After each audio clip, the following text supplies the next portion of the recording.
Quizás lo que justifique más mi presencia aquí es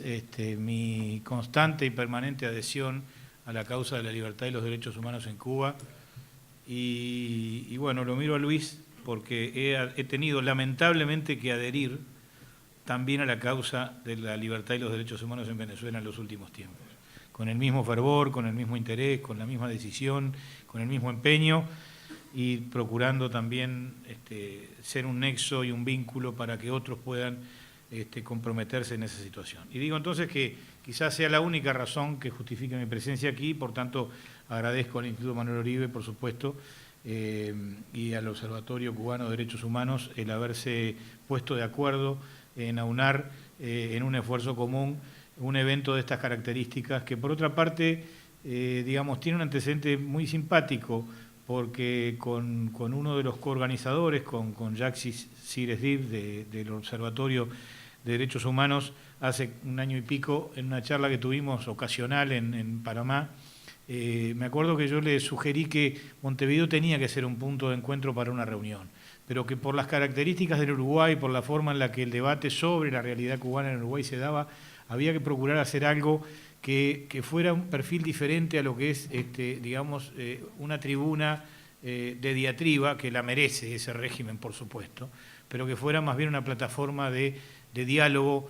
por sobre todas las cosas, en algo que por lo menos yo pensaba o veía que en el futuro era la gran potencia que tenía Cuba para su cambio y su transformación, que era una sociedad civil incipiente, que era mucho más fuerte o importante de lo que la veíamos, porque precisamente la invisibilidad es una de las grandes dificultades que tiene la sociedad civil para poder realmente potenciarse frente a los demás y legitimarse frente a sus propios compatriotas, y que bueno, Uruguay tenía en su vida política experiencias de participación sin desmérito de los actores, de participación ciudadana y participación civil, de participación política de los partidos, de los ciudadanos, de la prensa, de un cúmulo de fuerzas que, convencidas de la necesidad de transformar, podían lograr una restauración democrática. Y me pareció, y por eso agradezco muchísimo que Montevideo haya sido una elección, una sede, y haya habido dos instituciones prestigiosas que se aunan en este sentido. Prácticamente voy a concluir la jornada, entonces quiero hacer nada más que un sincero y breve homenaje nombrando a algunas personas o algunas instituciones, no excluyendo a nadie, porque creo que en esos nombres se incluyen miles, decenas de miles de personas y cientos de entidades privadas, un homenaje a la persistencia por lograr los valores, lograr que se consagren los valores de la libertad y la defensa de los derechos humanos. Y seguramente si hablamos de Osvaldo Payá Sardiñas, que algunos de quienes estamos aquí lo hemos conocido, hemos conversado con él, le hemos regalado cosas, le hemos hecho leer trabajos, inclusive de la propia transición uruguaya, para que los pudiera tomar como ejemplo. Uber Matos, que estuvo en Montevideo también, patrocinado por el Instituto Manuel Oribe, y que dio aquí una cátedra de valor cívico y de coraje y de decisión democrática, y nos mostró de qué modo un individuo puede soportar 25 años de presidio y salir tan lúcido como entró y tan convencido como entró de la necesidad de que en su país las cosas hubiesen sido diferentes, hubiesen sido distintas. Una revolución que lo que tenía que ser democratizadora se había vuelto en una revolución constituyendo un régimen totalitario. Pedro Luis Boitel, que es una personalidad, una figura, digamos, del presidio político cubano, y sin duda alguna un ejemplo, y las damas de blanco, que uno puede seguramente ponerles el nombre de cualquiera de sus activistas, de las más conocidas o de simplemente las más insignificantes, pero que con la sola expresión de ponerse, de vestirse de blanco, expresan no solamente un sentimiento de solidaridad hacia sus familiares presos, sino un compromiso de publicitar la adhesión a la defensa de los derechos humanos, y que les cuesta mucho, porque simplemente buscando datos de lo que fue la represión del régimen en el mes de febrero de este año 2017, cuando todos pensamos que hay cosas que están cambiando, hay estilos y prácticas históricas que ya no se ponen en marcha porque las cosas tienen otro perfil hacia el futuro, porque hoy la tecnología, los medios de comunicación hacen que cada día veamos las cosas que ocurren aún en los lugares más recónditos. También cuando Michael nos explicaba las dificultades que tiene el periodismo alternativo, el periodismo independiente para hacer conocer adentro, mucho más adentro que afuera, la realidad de su país, vemos que siguen existiendo esos mecanismos de presión sobre la identidad, sobre los individuos, sobre las familias, sobre el barrio, sobre el lugar de trabajo, para hacer que la gente sienta vergüenza de hacer algo que siente que tiene derecho a hacer. Y por esa misma razón, esas mujeres, y es bueno señalarlo, yo precisamente en algunas informaciones que recogía en estos días del Observatorio Cubano de Derechos Humanos, me encontraba con una del 4 de febrero de 2017 que decía que en febrero de marzo del 17, que en febrero del 17 se habían documentado 484 detenciones arbitrarias en toda Cuba, de las cuales 372 corresponden a mujeres y 112 a hombres. Debe ser un homenaje al Día de la Mujer, el hecho de que las mujeres hayan duplicado la cantidad de hombres detenidos arbitrariamente en Cuba en febrero, precisamente en función o en virtud de una actitud contestataria, dentro de las cuales notoriamente las damas de blanco han sido el grupo más perseguido, porque yo después podré distribuirles este informe detallado del observatorio que señala día a día y nombre por nombre a las personas que han sido víctimas de esas detenciones arbitrarias en el mes de febrero de 2017, el mes que acaba de terminar. Reitero, 484 detenciones arbitrarias en la isla de Cuba, identificadas o conocidas por el Observatorio de Derechos Humanos. Entonces, frente a esta realidad y frente a una circunstancia en la cual hay una organización, digamos, estatal que tiene como propósito o que ha querido ya no sustituir a la sociedad civil, sino eliminarla por completo y crear instrumentos del poder o interpretaciones o vehículos o, digamos, armas del poder para poder estar en todos los ámbitos de la sociedad, notamos que es muy difícil por el hecho de proponérselo, que los ciudadanos puedan derrotar la lógica del pensamiento único, la lógica de un régimen que tiene absolutamente todo controlado. Precisamente de una información que recogimos del Observatorio Cubano de Derechos Humanos, también un material muy interesante que pone un listado de todas las organizaciones cubanas involucradas en actos represivos y violatorios de los derechos humanos, que son entidades públicas del mayor nivel, como puede ser el Ministerio del Interior, la Seguridad del Estado, la Dirección de Cárceles, Migración y Aduanas, brigadas de respuesta rápida, que son creadas con el propósito de atacar los lugares donde puede haber algún momento de expresión ciudadana por una cuestión política o por una cuestión comunitaria o por una cuestión vinculada con la salud o con el saneamiento de un barrio o el impedimento para desarrollar una expresión artística. Bueno, pues ahí está el Ministerio del Interior con todo su instrumental al servicio de que el régimen no tenga o no reciba una queja pública. Obviamente el Partido Comunista Cubano, el periódico Granma y todo el sistema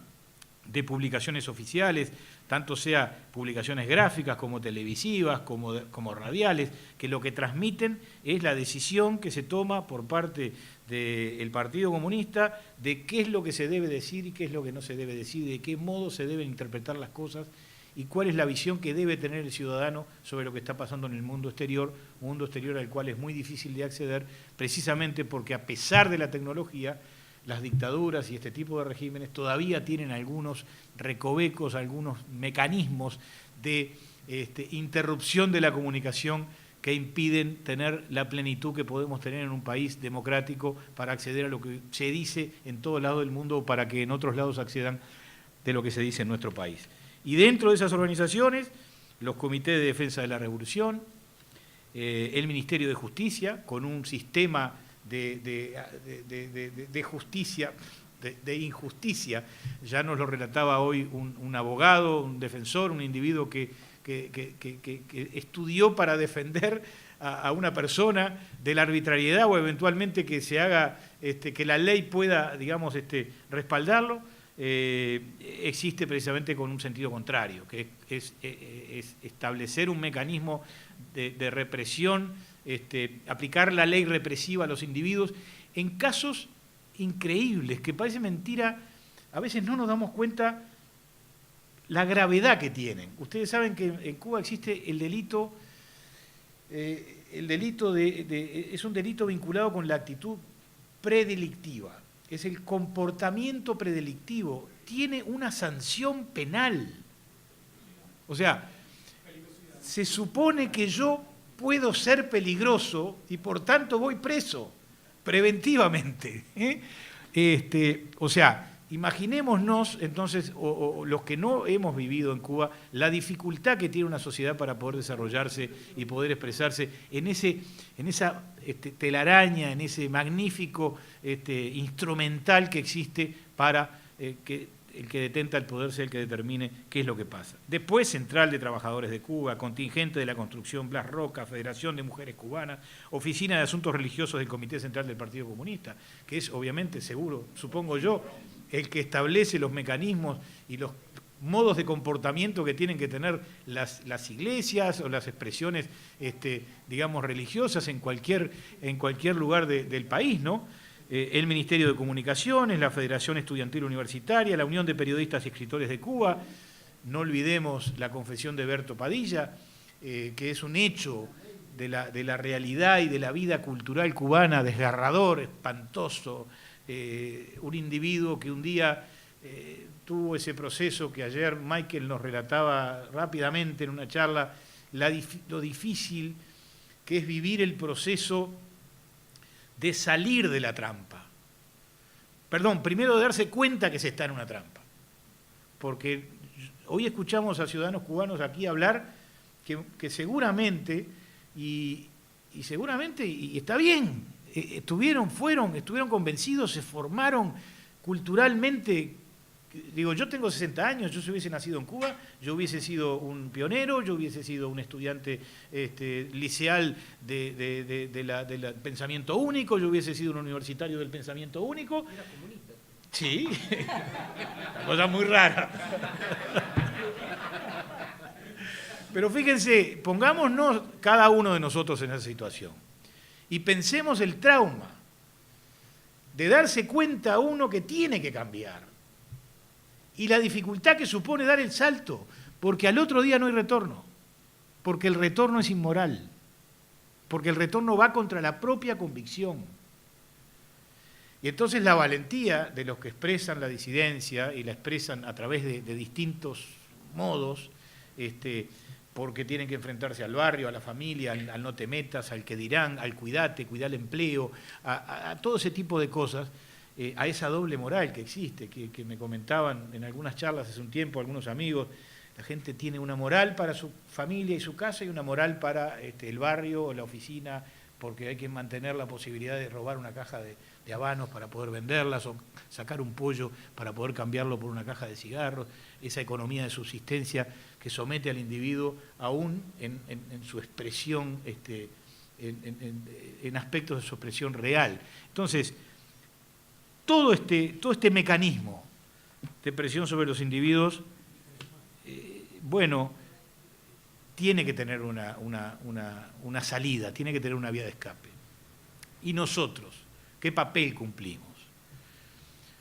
Yo escuché hoy, de las cosas que escuché, algunas realmente profundas y muy intensas, como reflexiones y algunas como comentarios de vida, varias veces algo que creo que tiene que ser una lección para nosotros. Escuché decir que lo que teníamos que ayudar era a que los vieran, a que se les reconociera que existían,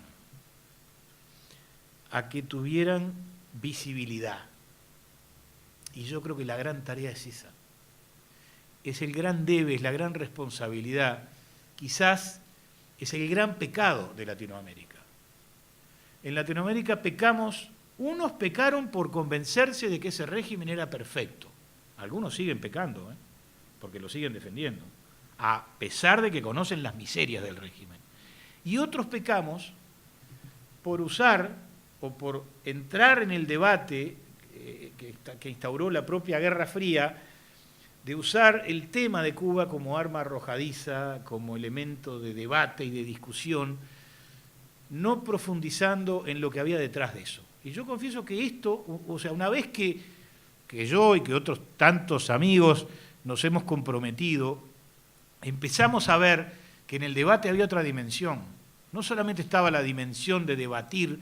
sobre el modelo y formarnos de elementos de juicio que pudieran poner de manifiesto claramente que eso era un gran fracaso, sino que teníamos otra tarea. No estar en el escenario del debate, sino tratar de participar en el escenario de la visibilidad de los que tienen que dar la batalla, de los que tienen que dar la lucha. Por eso creo que en estas circunstancias y en este evento, con un tema interesante como es el valor de la sociedad civil en las democracias y lo que puede ocurrir en Cuba, nosotros tenemos que adquirir ese compromiso, que es de tratar de insistir en la necesidad de que se le preste atención a un país, a una alternativa, a un mundo diferente al mundo oficial, que es el que trata de copar todos los espacios. Si esta conferencia o esta reunión ha logrado en alguna medida para nuestro país y para nuestro círculo de relaciones ese objetivo,